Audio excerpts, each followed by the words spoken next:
ನಮಸ್ಕಾರ ಎಲ್ರಿಗೂ, welcome back to my channel. South Indian special ಪಲ್ಯಗಳ ಸೀರೀಸಲ್ಲಿ ಇವತ್ತು ನಾನು ಹಾಗಲಕಾಯಿ ಪಲ್ಯ ಮಾಡ್ತಾ ಇದ್ದೀನಿ. ಹಾಗಲಕಾಯಿ ಇಷ್ಟ ಇಲ್ಲ ಅನ್ನೋರು ಕೂಡ ಈ ಪಲ್ಯ ಮಾಡ್ಕೊಂಡು ತಿಂದರೆ ಮತ್ತೆ ಮತ್ತೆ ತಿನ್ನಬೇಕು ಅಂತ ಹೇಳ್ತೀರಾ, ಅಷ್ಟು ರುಚಿಯಾಗಿರುತ್ತೆ. ಬನ್ನಿ ಈಗ ಕ್ವಿಕ್ಕಾಗಿ ಹೇಗೆ ಮಾಡೋದು ಅಂತ ನೋಡೋಣ. ಇವತ್ತಿನ ಈ ಹಾಗಲಕಾಯಿ ಪಲ್ಯ ಮಾಡೋದಕ್ಕೆ ನಾನಿಲ್ಲಿ 2 ಹಾಗಲಕಾಯಿ ತೊಗೊಂಡಿದ್ದೀನಿ. ಸುಮಾರಾಗಿ ದೊಡ್ಡದಾಗೇ ಇದೆ.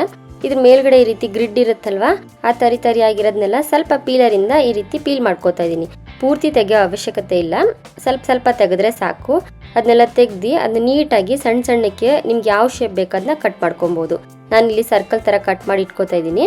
ಆ ರೀತಿ ಕಟ್ ಮಾಡಿ ಒಂದು ಬೌಲಿಗೆ ಹಾಕಿ ಇಟ್ಕೊಂಡಿದ್ದೀನಿ. ಅದ್ರ ಮಧ್ಯೆ ಇರೋ ಬೀಜ ಕೂಡ ತೆಕ್ಕೋಬೇಕಾಗುತ್ತೆ. ನೋಡಿ, ಈಗೆಲ್ಲ ರೆಡಿ ಮಾಡಿ ಇಟ್ಕೊಂಡಿದ್ದೀನಿ. ಇದಕ್ಕೀಗ ಅರ್ಧ ಸ್ಪೂನ್ ಆಗುವಷ್ಟು ಉಪ್ಪು ಮತ್ತೊಂದು ಅರ್ಧ ಸ್ಪೂನ್ ಆಗುವಷ್ಟು ಅರಿಶಿಣದ ಪುಡಿ ಹಾಕಿ ಚೆನ್ನಾಗಿ ಮಿಕ್ಸ್ ಮಾಡ್ಕೊಳ್ಳೋಣ. ಮಿಕ್ಸ್ ಮಾಡ್ಕೊಳ್ಳುವಾಗ ಒಂದು ಸ್ವಲ್ಪ ಅದನ್ನ ಗಟ್ಟಿಯಾಗಿ ಪ್ರೆಸ್ ಮಾಡೋ ಥರ ಮಿಕ್ಸ್ ಮಾಡಿ. ಆಗ ಹಾಗಲಕಾಯಿಲಿರೋ ಕಹಿ ಇರುತ್ತಲ್ವ, ಅದೆಲ್ಲ ಬಿಟ್ಕೊಳ್ಳಿ ಅಂತ. ಇದನ್ನ ಮಿಕ್ಸ್ ಮಾಡಿ ಒಂದು ತಟ್ಟೆ ಕ್ಲೋಸ್ ಮಾಡಿ ಒಂದು 20 ಮಿನಿಟ್ಸ್ವರೆಗೂ ಅದನ್ನ ಹಾಗೆ ಇಟ್ಬಿಡಿ. ಅದರಲ್ಲಿರೋ ಕಹಿ ನೀರು ಹಾಗೆ ಬಿಟ್ಕೊಳ್ಳುತ್ತೆ. ಆ ಹಾಗಲಕಾಯಿನ ಹಾಗೆ ಪ್ಲೇಟ್ ಮುಚ್ಚಿ ಎತ್ತಿಟ್ಟಿರೋಣ. ಅಷ್ಟರಲ್ಲಿ ಅದಕ್ಕೆ ಬೇಕಾಗಿರೋದು ಒಂದು ಪೌಡರ್ ರೆಡಿ ಮಾಡ್ಕೊಳ್ಳೋಣ.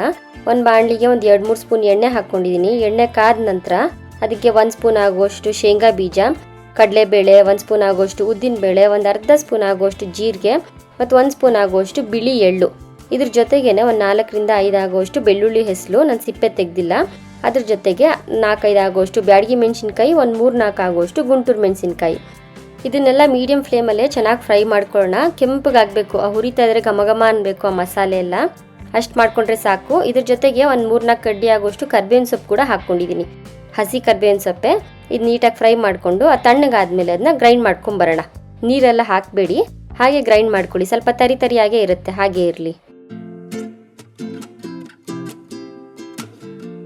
ನೋಡಿ, ಈಗ ಪರ್ಫೆಕ್ಟಾಗಿ ಆಗಿದೆ. ಈ ಪುಡಿನ ಹಾಗೆ ಇಟ್ಕೊಂಡಿರೋಣ. ಹಾಗಲಕಾಯಿನ ನಾನು ಆಗಲೇ ಎತ್ತಿಟ್ಟಿದ್ನಲ್ಲ, ಉಪ್ಪು ಮತ್ತು ಅರಿಶಿನ ಹಾಕಿ ನೋಡಿ ಈಗ ಎಷ್ಟು ಚೆನ್ನಾಗಿ ನೀರು ಬಿಟ್ಕೊಂಡಿದೆ. ಈ ಕಹಿ ನೀರು ನೋಡಿ, ಏನು ಬೇಯಿಸಿಲ್ಲ, ಏನೂ ಇಲ್ಲ. ಈ ರೀತಿ ಮಿಕ್ಸ್ ಮಾಡಿ ಇಟ್ಕೊಂಡ್ರೆ ಸಾಕು, ಅಷ್ಟು ನೀರು ಬಿಟ್ಕೊಳ್ಳುತ್ತೆ. ಉಪ್ಪು ಹಾಕಿರ್ತೀವಲ್ಲ, ಆ ನೀರು ಹಾಗೆ ಬಿಟ್ಕೊಳ್ಳುತ್ತೆ. ನೋಡಿ, ಇವಾಗ ಆ ಹಾಗಲಕಾಯಿನೆಲ್ಲ ಈ ರೀತಿ ಚೆನ್ನಾಗಿ ಸ್ಕ್ವೀಸ್ ಮಾಡಿ ಅದನ್ನೆಲ್ಲ ಒಂದು ಪ್ಲೇಟಲ್ಲಿ ತೆಗೆದಿಟ್ಕೊಳ್ಳೋಣ. ನೋಡಿ, ಈ ರೀತಿ ಒಂದ್ಸತಿ ನೀವು ಪಲ್ಯ ಟ್ರೈ ಮಾಡಿ. ಇಲ್ಲ ಹಾಗಲಕಾಯಿ ಬೇಯಿಸಿ ಅದ್ರ ನೀರೆಲ್ಲ ಚೆಲ್ಬಿಟ್ರೆ ಅದ್ರಲ್ಲಿ ಬೇಕಾಗಿರುವಂತಹ ಪ್ರೋಟೀನ್, ವಿಟಮಿನ್ಸ್ ಏನೂ ಸಿಗೋದಿಲ್ಲ. ಈ ರೀತಿ ಒಂದ್ಸತಿ ಮಾಡಿ ನೋಡಿ, ಕಹಿನೂ ಅನ್ಸೋದಿಲ್ಲ ಮತ್ತು ತುಂಬ ಚೆನ್ನಾಗಿರುತ್ತೆ. ನೋಡಿ, ಈಗ ಹಾಗಲಕಾಯಿನೂ ರೆಡಿ ಮಾಡಿ ಇಟ್ಕೊಂಡಿದ್ದೀವಿ. ಮಸಾಲೆ ಕೂಡ ರೆಡಿ ಇದೆ. ಇದಕ್ಕೊಂದು ಒಗ್ಗರಣೆ ಹಾಕ್ಕೊಂಬಿಡೋಣ. ಒಂದು ಅದೇ ಬಾಣಲಿಗೆ ಸ್ವಲ್ಪ ಎಣ್ಣೆ, ಸಾಸಿವೆ, ಜೀರಿಗೆ, ಒಂದು ಪುಟಾಣಿದಾಗುವಷ್ಟು ಸಣ್ಣಗೆ ಹೆಚ್ಚಿರೋ ಈರುಳ್ಳಿ ಕೂಡ ಹಾಕ್ಕೊಂಡಿದ್ದೀನಿ. ಇದನ್ನೆಲ್ಲ ಎಣ್ಣೆಲಿ ಚೆನ್ನಾಗಿ ಫ್ರೈ ಮಾಡಿ ಇದಕ್ಕೆ 1 ಟೊಮೆಟೋನ ಹಾಕ್ಕೊಂಡಿದ್ದೀನಿ. ಹುಳಿ ಟೊಮೆಟೋನೇ ತೊಗೊಂಡಿದ್ದೀನಿ. ಅದನ್ನು ಸ್ವಲ್ಪ ಸಣ್ಣಗೆ ಹೆಚ್ಚಿ ಈ ರೀತಿ ಚೆನ್ನಾಗಿ ಫ್ರೈ ಮಾಡ್ಕೊಳ್ಳಿ. ಟೊಮೆಟೋನೆಲ್ಲ ಸ್ವಲ್ಪ ಸಾಫ್ಟ್ ಆದಮೇಲೆ ಇದಕ್ಕೊಂದು ಅರ್ಧ ಸ್ಪೂನ್ ಆಗೋಷ್ಟು ಉಪ್ಪು, ಒಂದು ಸ್ವಲ್ಪ ಅರಿಶಿಣದ ಪುಡಿ ಹಾಕಿ ಚೆನ್ನಾಗಿ ಮಿಕ್ಸ್ ಮಾಡ್ಕೊಳ್ಳೋಣ. ನೋಡಿ, ಈಗ ಟೊಮೆಟೊ ಹಣ್ಣೆಲ್ಲ ಸಾಫ್ಟ್ ಆದಮೇಲೆ ನಾವು ತೆಗೆದಿಟ್ಕೊಂಡಿರೋ ಹಾಗಲಕಾಯಿ ಕೂಡ ಹಾಕ್ಕೊಂಡು ಚೆನ್ನಾಗಿ ಮಿಕ್ಸ್ ಮಾಡ್ಕೊಳ್ಳೋಣ. ಮೀಡಿಯಂ ಫ್ಲೇಮಲ್ಲಿ ಎಣ್ಣೆಲಿ ಒಂದ್ಸತಿ ಚೆನ್ನಾಗಿ ಫ್ರೈ ಮಾಡಿ. ಅದಾದಮೇಲೆ ಇದಕ್ಕೆ ಒಂದು ಸ್ವಲ್ಪ ಆಗೋಷ್ಟು ಹುಣಸೆ ಹುಳಿ ಹಾಕೋತಾ ಇದ್ದೀನಿ. ಅಂದರೆ ಒಂದು 2 ಸ್ಪೂನ್ ಆದರೆ ಸಾಕು. ಇದ್ರ ಜೊತೆಗೆ 1 ಸ್ಪೂನ್ ಆಗೋಷ್ಟು ಬೆಲ್ಲ ಹಾಕಿ ಒಂದು ಬೆಲ್ಲದ ಪುಡಿ ಹಾಕ್ಕೊಂಡಿದ್ದೀನಿ. ಇದನ್ನೆಲ್ಲ ಚೆನ್ನಾಗಿ ಮಿಕ್ಸ್ ಮಾಡ್ಕೊಳ್ಳಿ. ಅಕಸ್ಮಾತ್ ನಿಮ್ಗೆ ಇನ್ನು ಸ್ವಲ್ಪ ನೀರು ಬೇಕಾಗಿದೆ ಅಂತ ಅನ್ಸಿದ್ರೆ ಒಂದು ಸ್ವಲ್ಪ ಆಗೋಷ್ಟು ನೀರು ಕೂಡ ಹಾಕ್ಕೊಬೋದು. ಅಂದರೆ ಒಂದು ಅರ್ಧ ಕಪ್ ಆಗೋಷ್ಟು ನೀರು ಹಾಕ್ಕೊಂಡು ಅದನ್ನ ಪ್ಲೇಟ್ ಮುಚ್ಚಿ ಒಂದು 2-3 ನಿಮಿಷ ಅದನ್ನ ಬೇಯಕ್ಕೆ ಇಟ್ಟಿರೋಣ.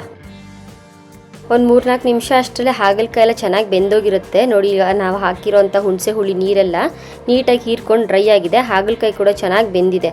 ಈ ಟೈಮಲ್ಲಿ ನಾವು ಆಗಲೇ ಪೌಡರ್ ರೆಡಿ ಮಾಡಿ ಇಟ್ಕೊಂಡಿದ್ದೀನಲ್ಲ, ಅದನ್ನೆಲ್ಲ ಹಾಕಿ ಹೈ ಫ್ಲೇಮಲ್ಲಿ ಚೆನ್ನಾಗಿ ಮಿಕ್ಸ್ ಮಾಡ್ಕೊಳ್ಳೋಣ.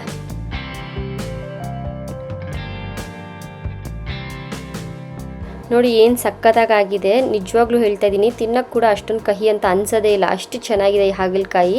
ಲಾಸ್ಟಲ್ಲಿ ಇದಕ್ಕೊಂದು ಸ್ವಲ್ಪ ಆಗೋಷ್ಟು ಕೊತ್ತಂಬರಿ ಸೊಪ್ಪು ಹಾಕ್ಕೊಂಡು ಸರ್ವ್ ಮಾಡಿ. ಸಕ್ಕತ್ತಾಗಿರುತ್ತೆ. ರಸಮ್ ಜೊತೆ ಇಲ್ಲ ಬರೀ ಬೇಳೆ ಸಾರು ಜೊತೆ ಅಂತೂ ತಿಂದರೆ ಸೂಪರ್ ಕಾಂಬಿನೇಷನ್ ಈ ಹಾಗಲಕಾಯಿ ಪಲ್ಯ. ಮತ್ತು ಈ ಪುಡಿ ಹೇಳಿದ್ದೀನಲ್ಲ, ಇದನ್ನ ಹಾಗಲಕಾಯಿಗೆ ಮಾತ್ರನೇ ಅಲ್ಲ, ತೊಂಡೆಕಾಯಿ, ಗೋರಿಕಾಯಿ, ಇಲ್ಲಾಂದರೆ ಆಲೂಗಡ್ಡೆ ಇದಕ್ಕೂ ಕೂಡ ಹಾಕಿ ಮಾಡ್ಕೊಬೋದು. ಒಂದ್ಸತಿ ಟ್ರೈ ಮಾಡಿ. ಹಾಗೆ ಮಾಡಿದ್ದಾದಮೇಲೆ ಹೇಗೆ ಬಂತು ಅಂತ ಕಮೆಂಟ್ ಮಾಡೋದು ಮರಿಬೇಡಿ. ಹೀಗೆ ಸಿಂಪಲ್ ಅಡುಗೆ ಸೂಪರ್ ಟೇಸ್ಟ್ಗಾಗಿ ನನ್ನ ಚಾನಲ್ನ ಸಬ್ಸ್ಕ್ರೈಬ್ ಮಾಡಿಕೊಡಿ. See you in the next video. Thank you.